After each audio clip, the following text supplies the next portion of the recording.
राधे राधे भक्तों, जय श्री हरिदास। राधे रानी की कृपा आप सब पे बनी रहे। कैसे हैं आप सब? मेरे कन्हैया की कृपा से सब अच्छे होंगे। मैं भी बहुत अच्छी हूँ। तो चलिए आज की वीडियो शुरू करते हैं। आज की वीडियो का टॉपिक है कि हम कैसे अपनी पूजा से कैसे एक सरल सी विधि मैं आपको बताऊं जिससे आप अपने लड्डू गोपाल को बहुत ज़्यादा प्रसन्न कर सकते हैं। सरल विधि की सेवा जो बहुत ही आसानी से आप करके अपने प्यारे से लड्डू गोपाल को प्रसन्न कर सकते हैं। तो चलिए वीडियो शुरू करते हैं। योगी जी आनंद कहते हैं, ऋषि मुनि जिसे परमात्मा कहते हैं, संत जिसे भगवान कहते हैं, और उपनिषद ब्रह्मा कहते हैं, और वैष्णव श्री कृष्ण कहते हैं, और माताएं बहनें प्यार से उन्हें गोपाल, लाला, बाल कृष्ण या प्यारा सा लड्डू गोपाल कहती हैं। वह एक ही तत्व है। ये सब अनेक नाम एक ही परम ब्रह्म के हैं। ब्रजमंडल में नहीं बल्कि देश विदेश अधिकांश वैष्णवों के घर में तो श्री कृष्ण बाल स्वरूप यानी कि लड्डू गोपाल के रूप में, गोपाल जी के रूप में विराजमान है। और हमारे घर की स्त्रियां, वैष्णव घर की जो स्त्रियां हैं, माँ बहनें, उन्हें बड़े ही लाड मुनहार से, कोई यशोदा भाव से, कोई गोपी भाव से उनकी सेवा करती है। तो कोई लोग लड्डू गोपाल की सेवा स्वामी, सखा, पुत्र या भाई के भाव से भी करते हैं। भगवान श्री कृष्ण ने गीता में खुद कहा है, भक्तों, जो मेरे जिस रूप में आराधना या उपासना करता है मैं भी उसे उसी रूप में प्राप्त होता हूँ और संतुष्ट कर देता हूँ। देखो भक्तों, भगवान की शोभा तो भक्तों से ही है। जब भक्त हैं तो भगवान है। भक्तों, भक्ति का क्या अर्थ है? भक्ति का अर्थ है भगवान की मूर्ति में, भगवान के मंत्र में मन को पिरो देना। भगवान के बाल स्वरूप को घर में स्थापित कर देने के बाद उन्हें घर का स्वामी मानते हुए घर के प्रत्येक काम होने की प्रसन्नता के लिए हमें करनी चाहिए। उसे ही भक्ति कहते हैं। मीराबाई के लिए कहा जाता है कि वह अपने गोपाल का सुंदर श्रृंगार करती और उनके सम्मुख कीर्तन व नृत्य करती थी। देखो भक्तों, भगवान को ना श्रृंगार की जरूरत नहीं है। श्रृंगार से भगवान की शोभा नहीं बढ़ती, बल्कि भगवान का श्रृंगार करने से उन आभूषणों की शोभा बढ़ जाती है जो भगवान पहनते हैं।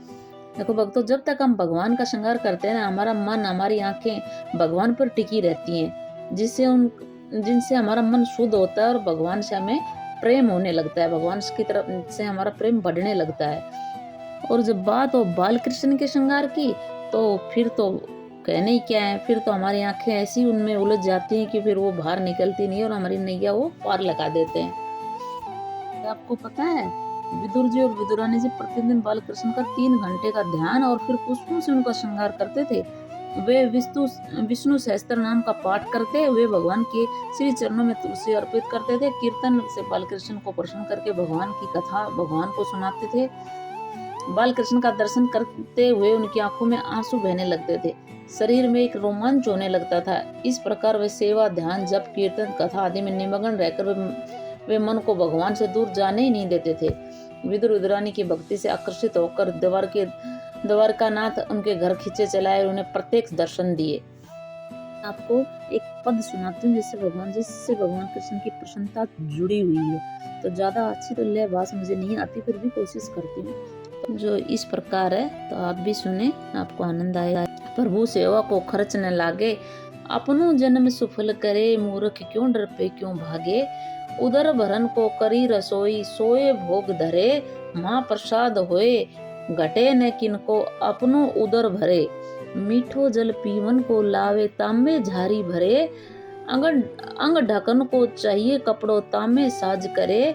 जो मन होए उदार तुम्हारो, वैभव कुछ बढ़ाओ, नहीं तो मोर चंद्रिका गुंजा यही सिंगार धराओ।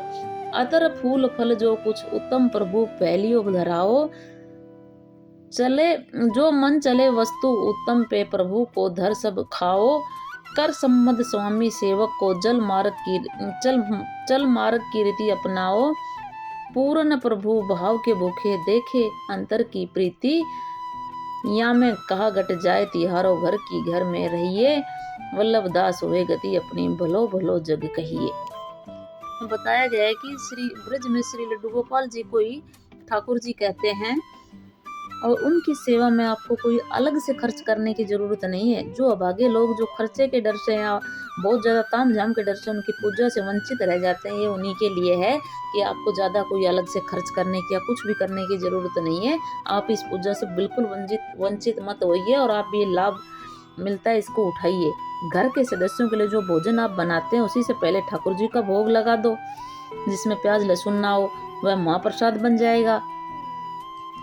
और उसमें से एक किन का भी कम नहीं होगा। यही तो हमारे प्रभु की माया है। घर में अपने पीने के लिए जो जल है उसी से ठाकुर जी के पीने के लिए झाड़ी भर दो। अपने शरीर को ढकने के लिए आप वस्त्र तो लाते ही हैं, उसी से पीताम्बर बना दो छोटा सा।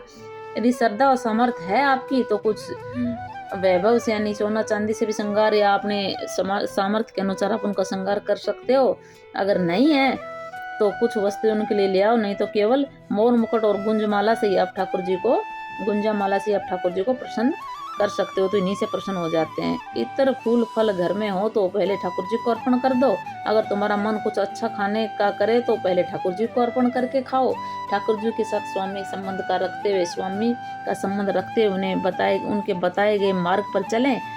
वे तो केवल भाव के भूखे हैं और साधक के मन के भाव ही देखते हैं। इस तरह से ठाकुर जी की सेवा करने से आपका कुछ नहीं घटता है, जब सब कुछ घर पर ही रहता है और मनुष्य का लोक परलोक दोनों सुधर जाते हैं।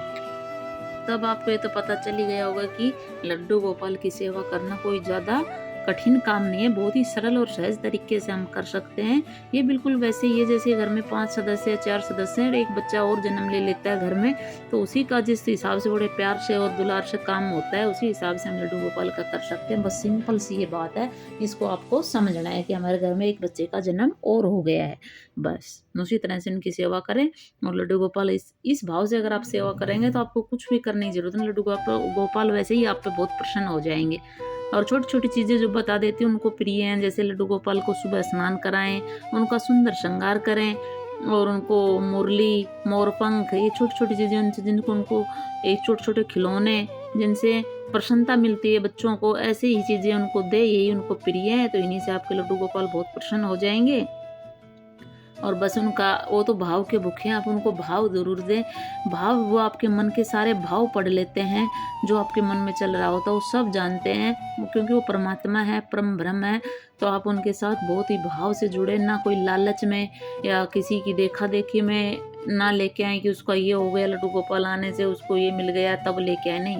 आप उनसे प्रेम करें, प्रेम के भाव से लेके आए और प्रेम करें। भगवान को तो आप हर रूप में स्वीकार है, वो तो पापी को भी स्वीकार करते हैं और भक्त को भी स्वीकार करते हैं। बस आप भाव देखेंगे, आपको अति प्रसन्नता चाहिए तो बस आप उनके साथ अपने भाव शेयर करें, उनसे प्यारी प्यारी बातें करें, अपनी सारी बातें उनको बताएं और छोटी छोटी चीज़ें अपने आप ही करने लग जाओगे। आपके सामर्थ्य के अनुसार आप उन्हें आप ही खिलौने ला के देने, उनके लिए नई नई चीज़ें करने का मन करेगा जब आप उनकी सेवा शुरू करेंगे।